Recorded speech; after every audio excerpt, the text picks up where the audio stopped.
So currently in this year for the Robbins Cup, out of a couple thousand people that are competing to basically be the best day traders in the world, where are you ranked? Number 2 right now. Number 2. Number 2. Welcome to the Kris Krohn Show. Today we're talking to Tay Sweat. Brother, how are you doing?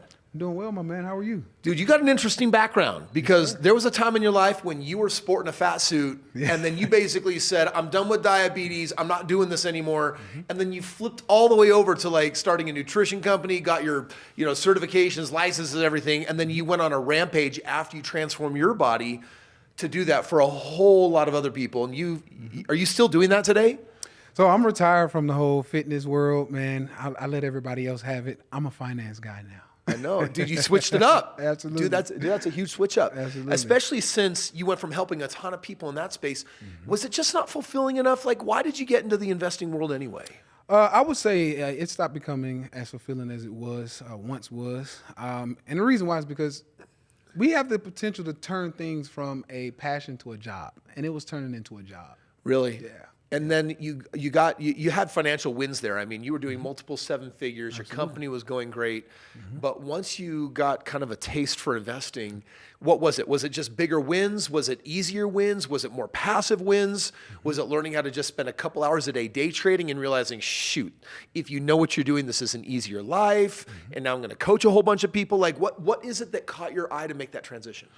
The passive wins, to your point. So the passive wins were big for me as far as making more time for family, making more time for travel, making more time for just being a man. So this really comes down to time and money a little bit, right? I'm guessing you were working really hard. Anyone that I know that is actually in the health coaching space, like if you start getting up to even making $400,000, $500,000, $600,000 a year, you could be working 70, 80-hour weeks. Yes. And then you bring on a bunch of coaches and you give them most of the money, so there's very little margin. Yep. I mean, it's a difficult game to scale, and yet you played it long enough. Was it just oh my gosh, it's so much easier to make money over here, so I just get a whole bunch of time back? That, and I'm always a fan of play smart, not hard, right? Okay. And so I'm always looking for the next, smarter play. Yeah. And so for me, investing was that thing. I always ask myself, what's the thing that the wealthy, what are the 3 things that wealthy people do to get wealthy and stay wealthy? And it was stock market, real estate, and build a business. Well, I already built a business. I don't want to work in it anymore because I'm ready to scale to the next level. And that was stock market. And then, of course, I ended into real estate. So you really had to change your standards. And I find that a lot of people, when they become successful, it becomes a game of standards because really we're talking about money arbitrage and time arbitrage. Yeah. You basically said, I can make more money over here, but I can also do it with less time. Absolutely. So I'm going to give up one game to play a new game. That's exactly what it was. And for me, playing that game, making more money, saving more time, and learning a new skill day in and day out, watching the markets, watching the economy. You can't beat it, man. So for the last 12 years you've been doing this, are you getting anywhere near that edge where fulfillment is turning into a mundane job? No. Okay, no, I like that smile right there. So does that just mean you're getting better at it and Absolutely. Learning more and enjoying it? Absolutely. And, it's a thin line of getting cocky and just being confident because you know what you're doing. And, honestly, when people ask me, hey, what do you do? I say, hey, I run my market. This market is mine. So it's that confident that just allows me to show up every day happy, fulfilled, and still getting my time, while we make more money. It's such a seductive marketing notion because society already says, well, get your job and then you got a 401k and IRA. Yep. And then you start getting these messages where they're saying, dude, why? The 20-year study just came out on the 401k. They're averaging 4.2% in a year where inflation is actually greater than that. Yeah. So it's an utter joke for people to use that as any type of serious retirement vehicle. And when people figure that out, you're right, they got 3 choices: business, real estate, and stocks. And I think they look at business and they're like, that looks like the hardest one. Yes. And when they look at real estate, it feels like it's so money intense that it's like, I don't got enough money to play that game. And a lot of people come into the stock game because I think it's easy entry, right? It's like anyone can open up their own, brokerage account and you can pull off a trade really fast. Yep. But it's also really easy to get burned and do it wrong. So easy to enter, but easy to fail. Easy come, easy go. How long did you play the game before you felt confident enough with your track record to be able to help other people? I'd say at least 3 years. At least 3 years. And that's with a little help here and there. But I would definitely recommend. So I didn't get my real win or my real scale up until I sat down with someone who can say, hey, here's what you're doing wrong. Wow. Here's what you need to do right. And at that point, things just opened. It's like, this Dude, how hallway come opened. it's not always that way? It's like when we try to do something on our own or we read a couple of books and we don't know what we don't know. And the most dangerous information is what we don't know. Exactly. So you got to get with someone that knows so that you remove the most dangerous, player on the board. Absolutely. Yep. So you got some help. You learned to play the game well. You figured it out, and you just having fun now. Having fun, man. Hanging out with family. We travel a lot. We're here, and I just moved the whole family with me. Hey, we're going to see Kris. Let's go, right? And so we get a nice Airbnb. We hang out. We watch movies. We cook, and we just enjoy life, man. And get to hang out with guys like yourself, man. Yeah. So it's exactly what we do. So Robinson's Cup is this contest that happens every calendar year, starts in January, goes to the end of the year. And basically with leaderboards, it's to say who's trading the most successfully. Yes. And it's kind of proof. This is your first year playing it. First year playing it. And actually, I didn't want to do it originally, but it's kind of Were you the kind of gold worried? standard. Like, how am I gonna stack up against others? Well, no, I'm pretty confident, in my abilities and my talents. Yeah, but being number two in the futures market, I mean, Yeah, you're right. those are some big time bragging rights. Yes, absolutely. I think for me, the ultimate thing of being a little worried about, entering is, what are people going to say as we scale up and as we do things? What are people going to say or start doing to try to figure out what I'm doing, right? That's what was scary for me. Was there a little gonna bit of lose scarcity? my edge? Absolutely. Okay, It's a okay. scarcity mindset, right? Am I Okay. going to lose my edge? Are people going to try to steal what I'm doing? Or, know. what's going to happen once I get to the top of the leaderboards? What are people going to start doing to my edge? It's the weirdest thing. We were for the longest time in the information age, and the internet basically brought all the information out. And we're now what people call in the entertainment age. And entertainment isn't what people think. It's not like cabaret dancing girls. Entertainment is, I want to learn what I want to learn from someone that I know, like, and trust. Absolutely. And that's what the rise of the influencer is that it's amazing. Like, when I was growing up, a celebrity was a Hollywood person, Yes. maybe a politician. There was not this influencer thing. Today, we have this whole new world of pseudo-celebrities and micro-celebrities. That's what you are. That's what I am, right? We've got millions of followers, but not billions. And they basically come at us just saying, I could get your information from other people, but I actually want to get it from you. And it's interesting. One of my first mentors in this space actually said, whatever you got, give it away. I'm like, wait, wait, say that again. He says, whatever you got, give it away. It's like, wait, are you talking about my secret sauce, my secret formula? She's like, yeah, give it away. And I said, why would I do that?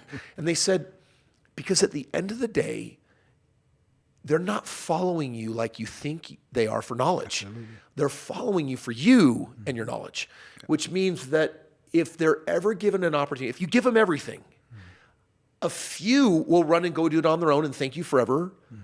And the many will say, is there a way I can do it with you? And the majority of the fans will actually do it with you instead of on their own. And so I've just, for the last decade, I just give all my stuff away. I'm like, here's all my knowledge. You can get all of my books away, literally for free, plus the cost of shipping. But it's always just giving knowledge away. And I'm in the studio every Monday afternoon, if I'm in town, and I shoot, half a day's worth of social media that we syndicate out. Right. And it's just giving it all away, never holding back. As you've been giving it all away and have been trying on that philosophy, how's it been working out for you? I actually agree with you. It's so... So here's the thing. The information is one thing, the implementation is the other. And that's exactly what you're saying. I can give it away, and half of the time I could give it away and people are like, still don't get it, right? Can you actually show me what you're doing? Yeah. Show me how to implement that. And so that's exactly what I've been seeing, even in my business, even what I do, is just hey, this is what I'm doing. Here's how, here's why, here's when, and go. And if it works, great. I've done my job. I've helped someone else. And we go yet, from there. you're sharing all this information, but there's no guarantees of anything or that you're going to win. Tell me about how you lost $1.1 million on a single trade. 1.1 million on a single trade, man. This was maybe about 3 years ago, actually. And so went in heavy on Google puts, by the way. And so the market's going up. Of course, you don't want to go puts while the market's going up. Anybody who doesn't know what puts are, it's basically a bet, placing a bet against the market. And so I put, $1.2, $1.3 million on the line.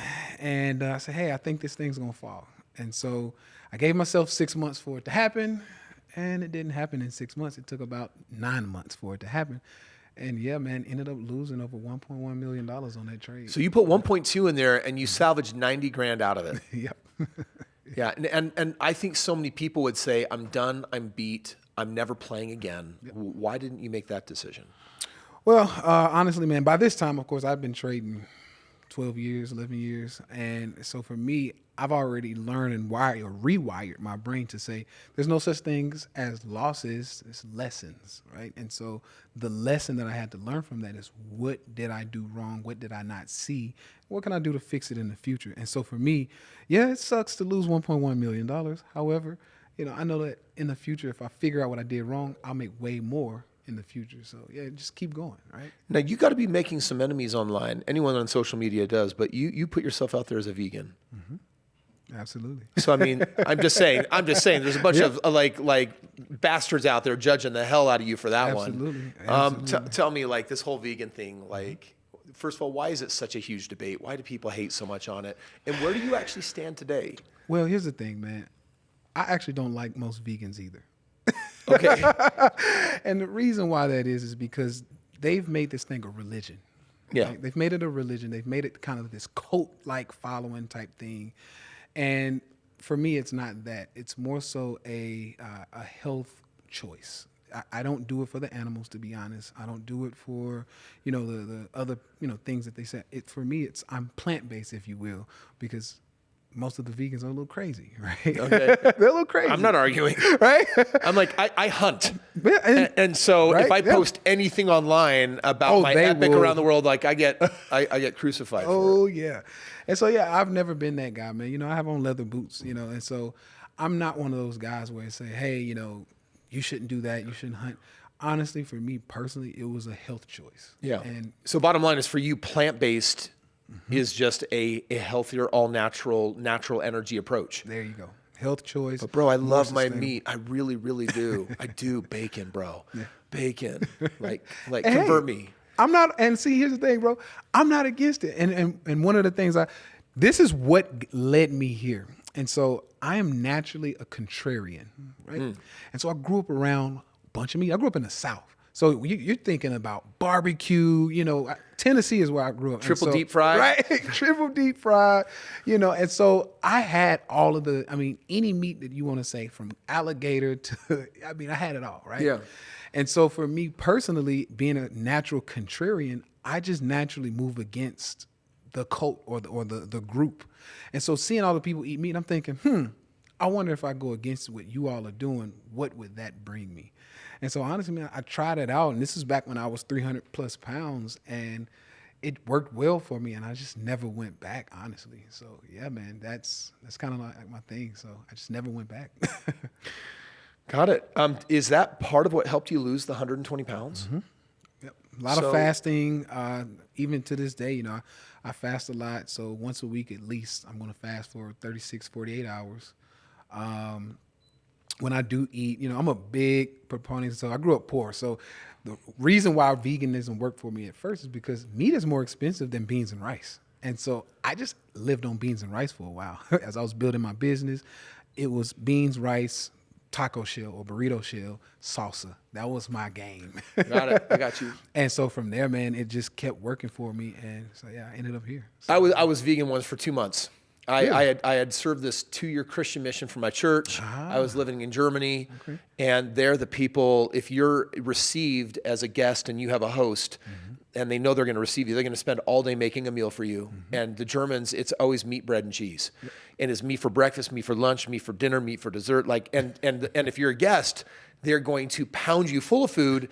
And if you don't eat everything on the plate, then they get offended. So you're the honored guest, but you're also like, You're on a, dude, it's a trap. It's a trap. I gained 45 pounds over 2 years. And I was busting out my britches and seams. And when I got home, I was so sick of meat that I literally, I would drink a smoothie for breakfast. I'd drink a smoothie for dinner. And then I would just run like 5, 8, 10 miles a day. And in 2 months, I lost all the weight, was ready to go to college and, start dating. Because, man, I just hated how I felt being force fed. And to this day, I have a hard time eating a lot of food. I do bodybuilding. And the hardest part is when my coach is like, okay, now we're up to 4,000 a day. Now we're up to 5,000. I'm like, dude, my body still to this day don't like doing that. Right. So no, I get it to some extent. It actually kind of feels nice to take a break and detoxify and do it different. But you've been vegan for how many years? 16. That is a long time, bro. That is a long time. That's cool. You loving it today just as much as then? Absolutely. Yeah. Even more now. Especially with the, when you want to have a little junk food, the options now are crazy. When I was, first going vegan, there weren't, the burger replacements. You had tofu. You had beans and rice, avocados, fruits, and vegetables. I mean, that was pretty much it when I was growing up.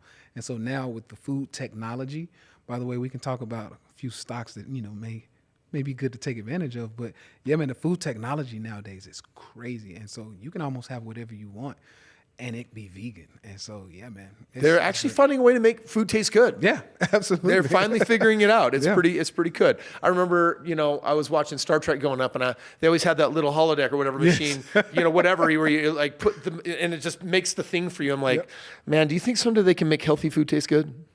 They're figuring some of that stuff out now. Absolutely. So, dude, you have this massive community online. You got 1 million followers on Instagram alone, and you've got people now that they're watching you in this contest. You've never done this contest before.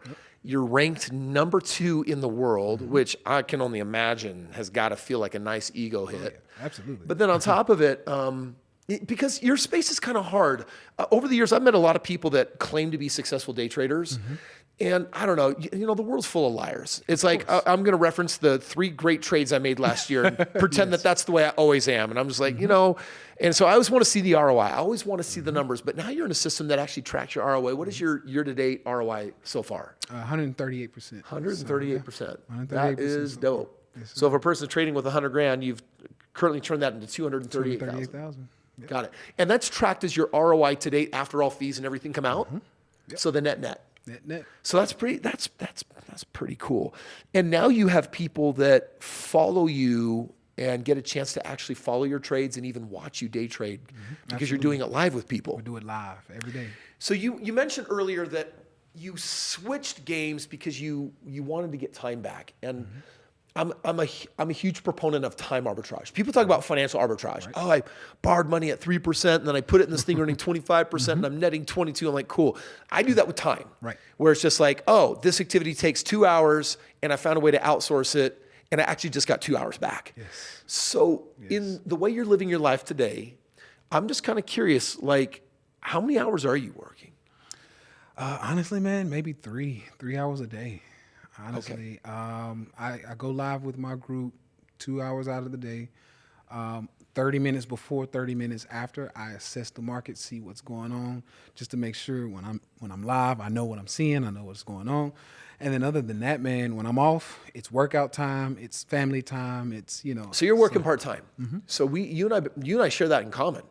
I had a close friend of mine that passed away, and it caused me to really reevaluate my life. And I had already made so much money. I'm like, why am I like, more is more, but more doesn't mean anything else. Absolutely. And I was watching Will Smith the other day, who, on this little social blip, said something I wish everyone could hear. He said, when you're in a position like mine, and you're rich enough that you've owned the mansions and you've had the Rolls Royces and the nice cars and you've traveled, something happens to you eventually that if you have enough of that lifestyle, eventually you're going to learn the lesson that it actually is so meaningless, and that everything that matters is never tied to the game of money, but it's tied to the people that you spend time with. Absolutely.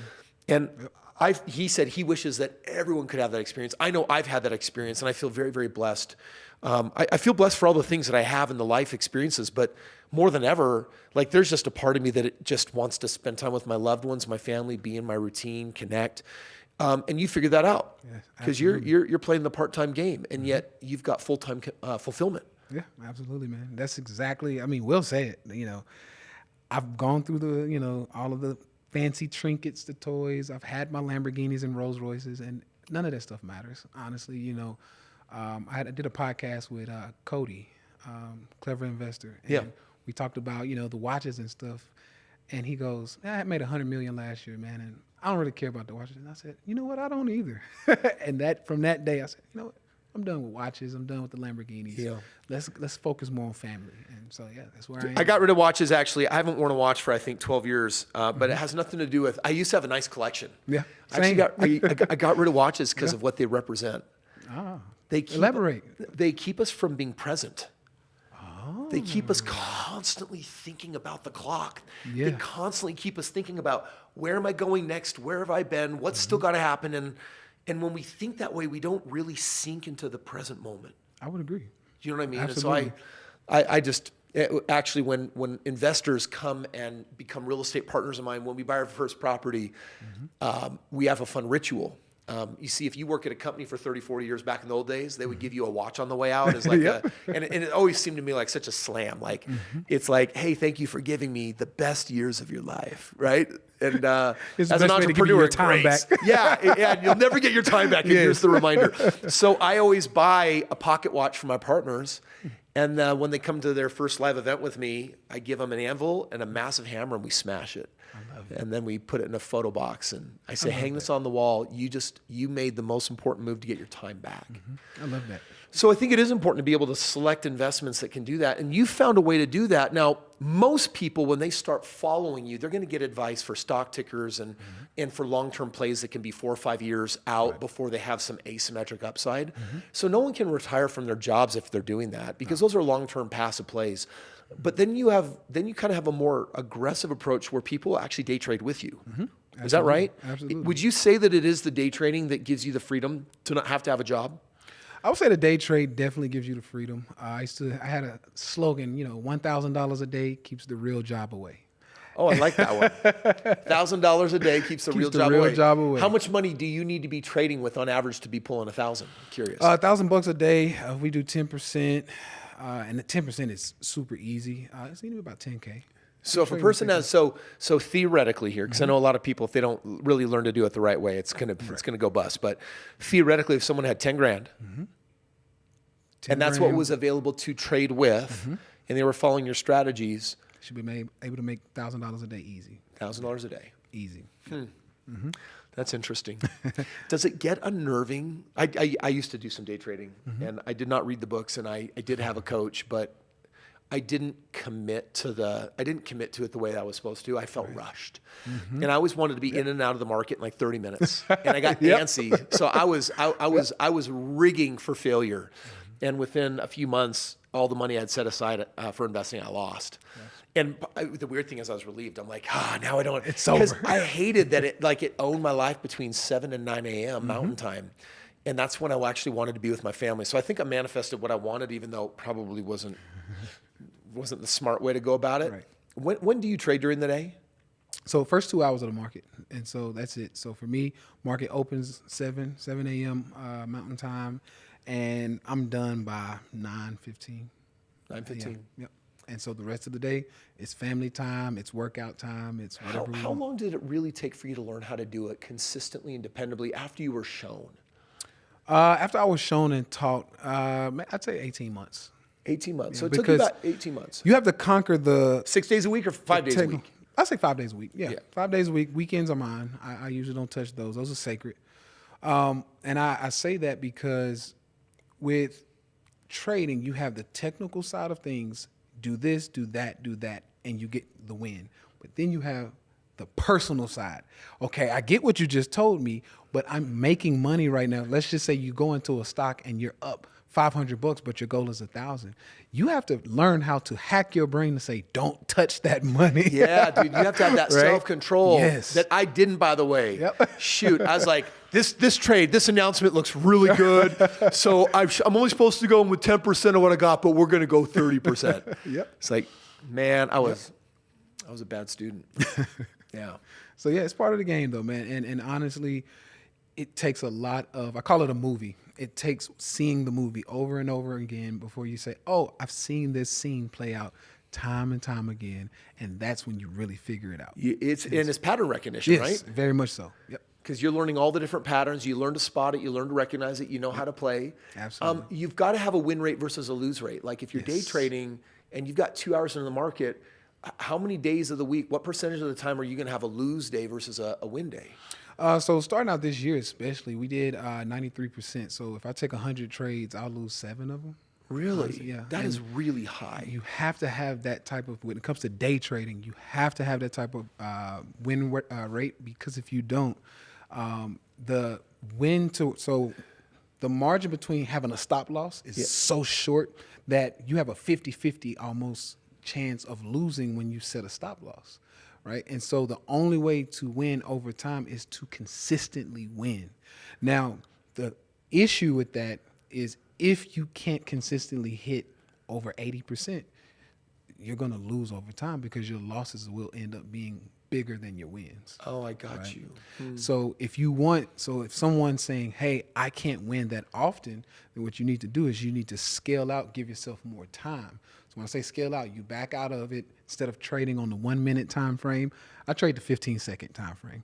But instead of trading on the 1 minute, the 5 minute, or the 15 minute, you need to go hour chart, 4-hour chart, daily chart. Give yourself time. And with that time, what happens is your risk to reward goes from 50-50 or 1-to-1 to about 1-to-4 risk to reward. Really? Right? And so that's what I teach a lot of my people. I say, hey, if you need a better risk to reward ratio, give yourself more time. And that's as simple as that. Yeah. Wow. Really, really huge. That's amazing. When you're out working with investors these days, what are some of the most important things that you're teaching them so that they can not take 18 months to figure it out, but they can really accelerate it? What are the top tenets? Self-development. How you do anything is how you do everything is what I teach. And you have what's called, I call it stock whoring. And what that basically means is at any given day, especially most of your day traders are going to be men because we're very risky, like, hey, let's make some money. Well, what I've come to find, though, is most of the men who come to me with that type of mentality in their real lives, in their normal lives, they're whoring around. So they see something that looks nice, they're going after that woman, and they see the next one, they go after her, and they're whoring around, right? Wow. And so what I notice is they bring that same psychology to the market, and they say, this stock looks good, go here. That stock just popped, go here. And before you know it, they're trading 5, 6, 7 different stocks, but you can't focus and see the internal moves of each one of those stocks, so you lose. Right? And so that's the number one thing I'm seeing when I deal with any men, especially, is they're chasing what looks good. So that is so interesting because I mentioned earlier that I hunt, and my wife is a way better hunter than me because I get that itchy fever, and I get excited. I'm getting pumped. I got the adrenaline, and my wife, she's so calm. She's like, and it's down. It doesn't run. It don't go nowhere. She make me look bad. Shoot. Maybe I should ask my wife to day trade. Maybe, and honestly, though, you're on to something. So historically, and the numbers are coming out more and more now that women are better traders because they're less risk, they're more risk averse. They're more, focused in. We're very, hey, we're everywhere. But the women, for some reason, they're locked in and they don't risk as much as we do. So yeah, could be a good thing. So we talked about losing $1 million. But tell me about one of your favorite wins that, like, for you is so satisfying. And you're like, I saw it, I went after it, I took a huge risk, and I won. Can you think of a moment? Absolutely. MicroStrategy. It was the best win that I've had in a while. And the reason why it was a great win is because I wasn't the only one to win on that one. I had a lot of people in my group win on that, and in a big way. I had one guy in New York, Saul is his name. He's a plumber. So, just regular everyday guy. And so he took a decent amount of money and he put it into this MicroStrategy play. And it went from $180 per share to $1,300. Wow. Came back. So we took profit where we saw that going. As the weakness came in, we took profit. It fell back to $150, and we took it here recently to $1,900. And so my man's probably sitting on about $4 million now as a plumber. Oh my gosh. Let me guess. He's not a plumber He's not a plumber anymore. That's amazing. So, yeah, it's definitely one of my favorite trades by far. Wow. By far. And all that happened in what time frame? About 4 years. Wow. Yeah, 4 Wow. years. Very cool. Yeah. That's kind of neat what you're talking about.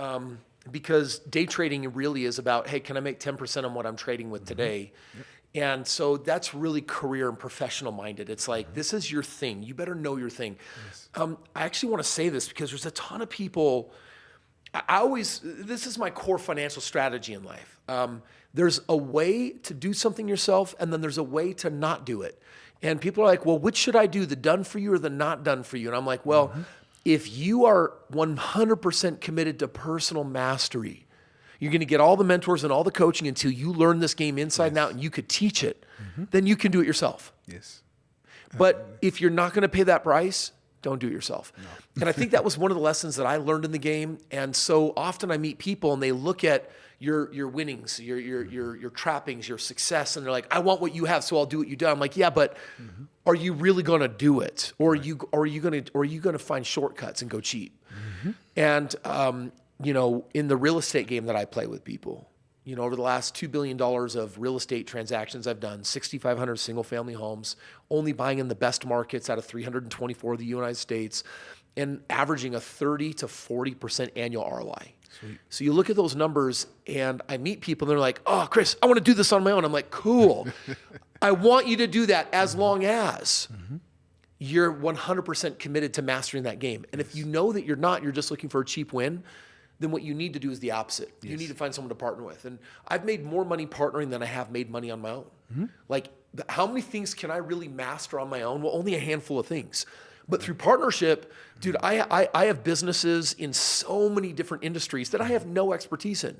But I'm an expert at business. And so I'll bring my business acumen and ability and experience to the table. They'll bring their expertise in an industry. And then when we partner up, do we make magic and we win. Yep. And so it's weird. Partnering always means giving up some equity, sacrificing. And that's hard for some people. And I always try to tell them, I'd rather have a slice of watermelon than an entire grape. That's right. I love that. Right? I love it. And so I think a lot of people, when they listen to you, I think they got to get really honest with themselves and ask, is this the thing that I'm really going to go all in on? And I'm not talking about your money. I'm talking about your time, effort, and experience. That's right. If it is, then you can try to replicate your results. Right. And if not, then they got to find a way to get access to a way of being in the game, but not playing it. Because when you're playing a game you're not supposed to play, you are the most dangerous player on the field. Absolutely. Do you have ways that people can just play with you or give you their money or just follow you into trades versus learn it from you and then do it all on their own? Absolutely. Absolutely. And that's well said, by the way, man. I couldn't say it better. But yeah, so we do, live trading every day that the market's open. As long as I don't have any, flights or anything to take, I'm in the markets live. And I teach from the day trading side of things all the way over to, hey, those of you who just want to sit your money in shares, go back to work, enjoy life with family. You don't want to stare at the screen all day. Here are the trades you can take in that arena.